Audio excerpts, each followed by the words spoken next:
Now, just like we saw with a perfectly competitive firm, a monopolistically competitive firm should not simply try to maximize its revenue. That's because each additional unit of output incurs some marginal cost. There's some cost to producing that next unit of good. Profit maximization requires producing until the marginal revenue from the last unit is just equal to the marginal cost. So that's the marginal cost equals marginal revenue that we had for perfectly competitive firms. This same rule holds for all firms that can marginally adjust their output. So, going back to Chipotle, at what level of output should they produce? So we have the same basic table that we had before, although we're now adding total cost, marginal cost, and average total cost, and then finally the profit figure. So now, when considering what level to produce, the firm should produce where marginal cost equals marginal revenue.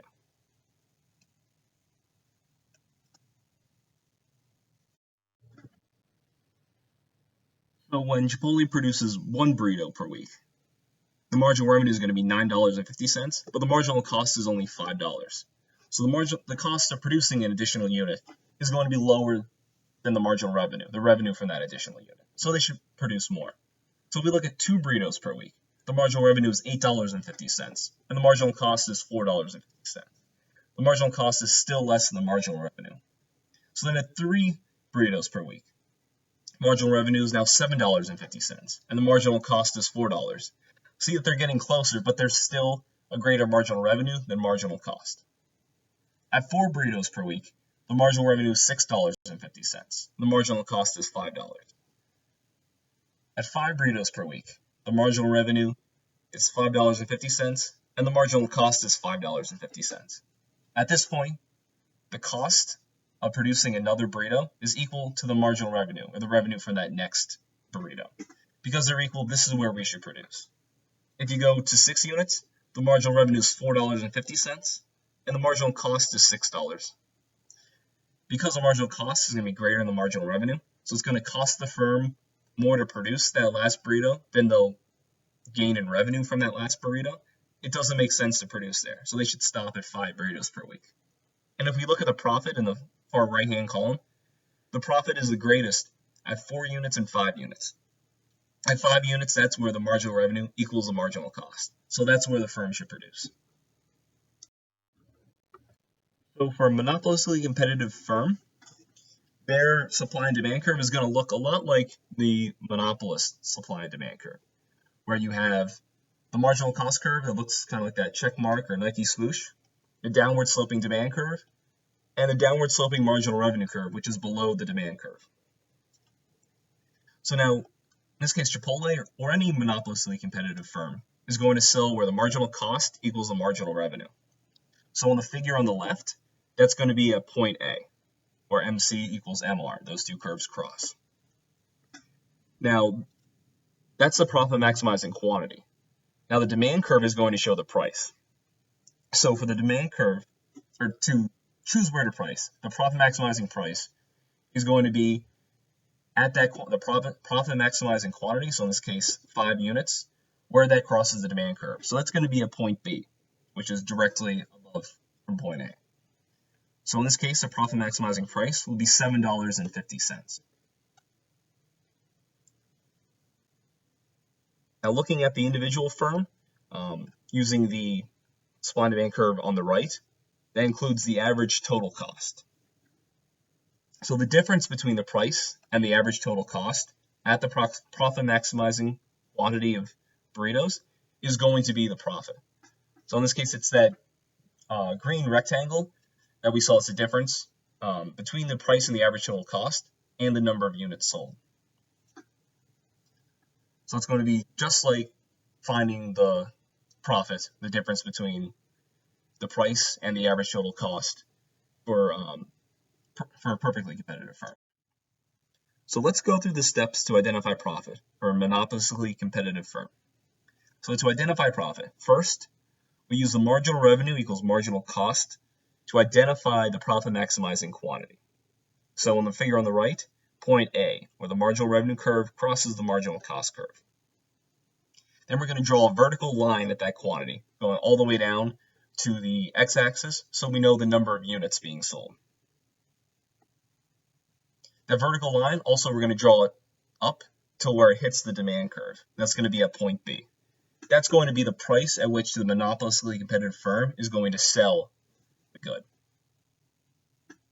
Now that vertical line is also going to cross the average total cost curve. That's going to be the firm's average cost.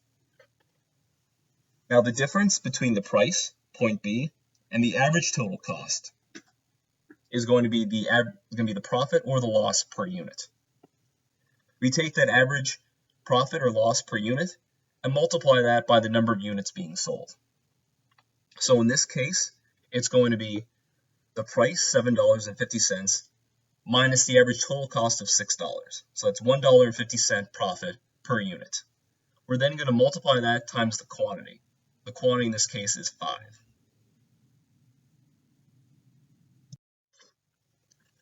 When a firm has total revenue greater than its total cost, it makes an economic profit. This economic profit gives entrepreneurs an incentive to enter the market and begin providing these goods that meet consumer needs because of the profit associated with it. In our previous example, Chipotle was making an economic profit. So we would expect new firms to enter the burrito market. These new firms will reduce the demand for Chipotle burritos because they're offering similar burritos that also meet consumer needs that Chipotle's originally. It's important to remember that economic profit also includes opportunity cost. So firms can earn a greater profit in another industry, that will reduce its economic profit in the initial industry because of the higher opportunity cost of being in that first industry. So in the figure above, in the first panel on the left, we see Chipotle operating with few competitors. So its demand for burritos is high, and it's making an economic profit. The difference between the price they're selling at point A and the average total cost is quite large in the early stages. Now this economic profit is going to attract new firms, decreasing the demand for Chipotle burritos, and that's what we see in the right panel. So the demand curve, the blue curve, is going to shift down from demand in the short run to the demand curve for the long run. It's going to move from point A to point B. And this process, this demand curve shifting to the left, is going to happen until until Chipotle no longer makes an economic profit. So in that point, where the marginal revenue equals the marginal cost, where those two curves cross, the average total cost is also going to cross there. So at point B, we see the average total cost right up against the demand curve. In the short run, a monopolistically competitive firm might make a profit or they can make a loss. The situation above, shown in the three figures, is where the firm is making a profit. So looking at the profit and loss, the figure on the right, the price is above the average total cost at the quantity where the firm has the highest profit. Now notice the demand curve, which is the price, at a certain point when they lower price too much, is going to be lower than the average total cost. At that point, the firm is going to be earning a loss. That's where we have the negative profit that we showed in the last section in the table.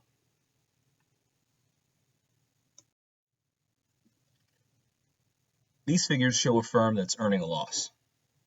So now looking at the profit and loss, the far right figure, at that point, and in this one, the average total cost is above the demand curve at any point. So when the marginal revenue equals the marginal cost, that profit maximizing quantity is actually the loss minimizing quantity for this firm, because the demand curve, the price, is still below the average total cost. So no matter what quantity the firm chooses, it's going to be making a short-term loss.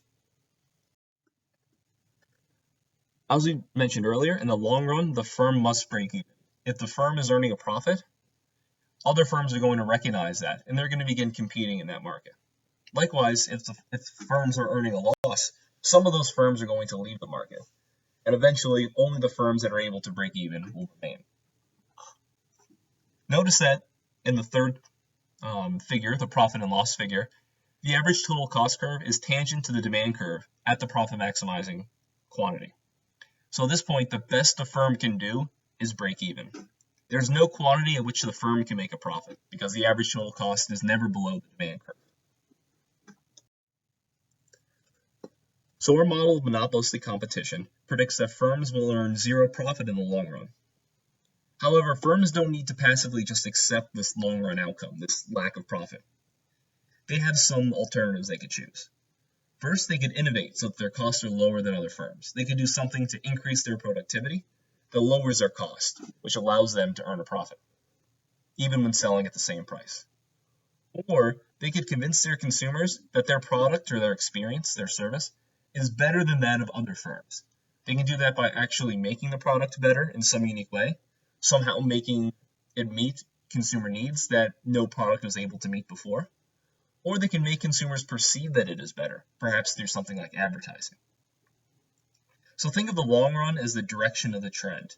Demand will continue to fall to the zero economic profit level unless the firm can do something about it. The firm is somehow able to innovate, somehow able to offer a better product or to make a product more cheaply, then they'll be able to, again, capture that market power, increase their profit level. But then over time, once they do that, more firms will recognize that, begin offering similar products or finding similar ways to save money on production costs, moving towards, again, the zero economic profit level. This is a process that's constantly occurring as firms keep innovating, keep discovering new knowledge about what consumer needs are. So let's go back to Chipotle. One of their early marketing strategies was to convince people that it was healthier than alternative fast foods. And because these are more natural foods, you're not getting things deep fried or like frozen food, these are being made fresh, that it's a healthy alternative, and it's still quick. But over time, there have been some reports to suggest this is not the case. So in order to maintain their edge, Chipotle has tried to appear more socially responsible. So in the past, they've announced that they would stop using genetically modified ingredients, and they publicize buying many local ingredients. If you go to any Chipotle, they'll talk about how the lettuce was grown nearby, or how the pork comes from pigs that were raised nearby. Things like that, to try to appeal to socially responsible people. So even while their initial health strategy, their marketing strategy, made them successful over time, as other firms began to offer healthy alternatives, as people questioned whether their food was really that healthy, they tried to innovate, and they went to more socially conscious strategy. So now your textbook talked about how perfectly competitive firms achieve both productive and allocative efficiency. Productive efficiency refers to producing items at the lowest possible cost. Allocative efficiency refers to producing all goods up to the point where the marginal benefit to consumers is just equal to the marginal cost to firms. Assuming homogeneous products, monopolistic competition results in neither productive nor allocative efficiency. In panel A, the figure above, a perfectly competitive firm in the long-run equilibrium produces that QPC, where the price equals the marginal cost, and the average total cost is at its minimum. So the perfectly competitive firm is both allocatively efficient, because marginal revenue equals marginal cost, and it's productively efficient, because it's producing at the minimum average total cost. Now in panel B, in the figure above, we have monopolistically competitive firms. They're going to produce where the marginal revenue equals the marginal cost. Now the marginal benefit to consumers is given by the demand curve. So they're not producing where the marginal revenue or the marginal benefit equals the marginal cost. So they're not going to be allocatively efficient. Additionally, the average total cost is above its minimum point, so they're not productively efficient either. So our basic model suggests that the lack of efficiency present in monopolistically competitive markets makes it a bad situation for consumers, that they're not as well off as they could be because the markets aren't at their maximum efficiency. However, consumers might benefit from product differentiation. Let's look at an example. If you were buying a car, would you prefer one that is produced and sold at the lowest possible cost, but not well suited to your tastes and preferences? Or would you prefer a car that was produced and sold at a higher cost, but it was designed exactly to attract you purchasing it and met all your specifications and all your wants? Many consumers are willing to accept a higher price for a differentiated product because it meets their needs better than one standard product being sold to everyone. So monopolistic competition is not necessarily bad for consumers because it meets their needs. But also, remember that competition is a discovery process. So by producing differentiated goods, by firms coming up with new ideas and new goods to offer people, they can meet their needs better. So markets are moving in the direction of meeting consumer needs. And this experimentation allows new goods that can possibly be better to be produced and tried out in the market. This final section is going to explore how marketing differentiates products. So making consumers believe that your product is a worthwhile purchase and it's different from those other firms is not a trivial exercise. It involves some degree of marketing. Marketing is all the activities necessary for a firm to sell a product to a consumer. Once a firm is able to differentiate their product, it must continue to do so or risk heading towards a long-run outcome of zero economic profit. They have to continue convincing consumers that their product will be able to meet their needs differently than all the other products, similar products out there. And this process is known as brand management, this long-term upkeep of the differentiation of your products. The definition of brand management is the actions of a firm intended to maintain the differentiation of a product over time. Advertising is a critical element of the marketing for monopolistically competitive firms. When these firms advertise effectively, they're able to increase the demand for their products. But they can also use product not just to make people aware of their product, but to differentiate their products. And this effectively makes their demand curve more inelastic because there's fewer substitutes, fewer other goods that can meet those specific needs that their good meets for consumers. So this allows firms to charge a higher price and to earn more short-run profit. Now, some consider advertising wasteful or even dishonest, but advertising does have an important role. It helps reduce information asymmetry, so consumers know more about the product they're buying, and it spreads awareness of the product to new people where they might not have known that before. So it does enhance people's knowledge. Now, way back in the 1940s, Vance Packard, the president of the car company, the same name, wrote a book called The Hidden Persuaders. This was all about the power of the advertising execs. So the guys on Mad Men, if you watch that show. This book, it sold very well. So Packard thought, and because it was so negative about how much power they held over the American consumer, Packard thought that all his friends on Madison Avenue that worked for these advertising firms would hate him. But it turned out they loved it. And they came to him afterwards saying that they were having trouble trying to sell their services before, but now their phones were ringing off the hook. They didn't even have to try to convince people about how valuable their services were because they thought it was the magic pill to make their businesses successful. Advertising is so magical and can just create its own demand and can just make consumers believe anything about the product. Firms would spend a lot more money on it. They don't spend that much of their total budget on advertising. However, advertising is very useful to creating and maintaining a brand name. Now, marketing experts and psychologists agree that a critical aspect of marketing is creating that brand name and then maintaining that brand name over time. So a successful brand name can help firms maintain product differentiation and delay the ability of other firms to compete away your profits. But firms have to try to maintain the perception of their product as being better than others. So they have to make sure that a highly successful name like Coke, Xerox, Band-Aid, that are uniquely associated to their product and not to generic products. When they're associated with generic products, it waters down the quality and it hurts the power of the brand name. And other firms don't illegally use their brand name. Again, this deteriorates their quality or their ability to maintain a high quality. And finally, franchisees and others legally allowed to use their brand name maintain the level of quality and service that you expect.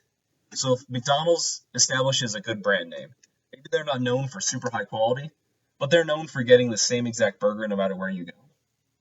If their franchisees don't follow those exact rules that McDonald's lays out, and they begin offering different products or lower quality products, and you can't be sure that you're going to get that same McDonald's hamburger no matter where you go, that erodes the brand name. So, is being the first firm in a market the key to success? Being the first firm to sell a particular good or a service may gain that firm a first mover advantage, or give them advantage just by being the first firm to offer a product, because they're associated with being the first one, and people are already consuming from them. So they're more likely to be set up for success in the long run. Surprisingly, recent research shows that the first firm to enter a market often does not have a long-term advantage over the later entrants. So here are a few dominant brands that weren't the first in the industry. It's like Bic pens, Apple iPods, and Hewlett Packard laser printers. These weren't the first firms to offer those types of products. They came in later, offering a better product. So in the end, providing customers with a good product at a low price is probably the best way to ensure success. And if not providing that good product at a low price, being a good product that meets their needs and is guaranteed to be of the same quality every time is an excellent way to ensure success. Not trying to be the first one.